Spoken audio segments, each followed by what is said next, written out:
मागील 15 दिवसापासून संपूर्ण महाराष्ट्रामध्ये पावसाची संततधाराची हजेरी असून नदी नाले ही भरभरून वाहत आहे. अत्याधिक पावसामुळे सर्व जिल्ह्यातील खाली गेलेल्या धरणाची पातळी वाढून धरणाचे दार उघडण्यात आले आहे. अत्याधिक पावसामुळे शेतकऱ्याच्या शेतात उभी असलेली पिके पाण्याखाली गेल्यामुळे संपूर्ण पिकाचे नुकसान झाले असून शेतकरी हवालदिल झाला आहे. अशात सरकारने ओला दुष्काळ जाहीर करून शेतकरी वर्गाला आर्थिक मदत करून या संकटातून बाहेर काढावे ही मागणी आता प्रत्येक स्तरावर होऊ लागली आहे. वर्ध्यातील देवडी येथे युवा मोर्चाचे किरण ठाकरे यांनी लोटांगण आंदोलन करून सरकारचे लक्ष वेधण्याचा प्रयत्न केला आहे. या लोटांगण आंदोलनात अनेक शेतकऱ्यांचा सहभाग होता.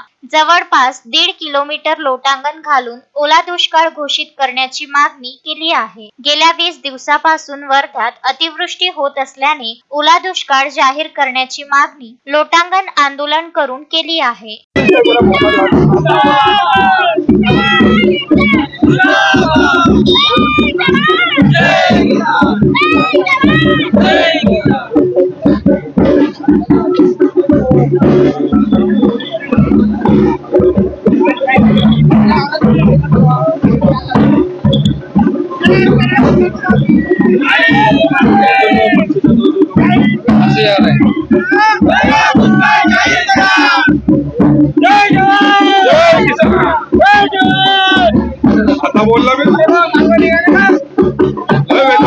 अश्विन शाह, विदर्भ न्यूज, वर्धा.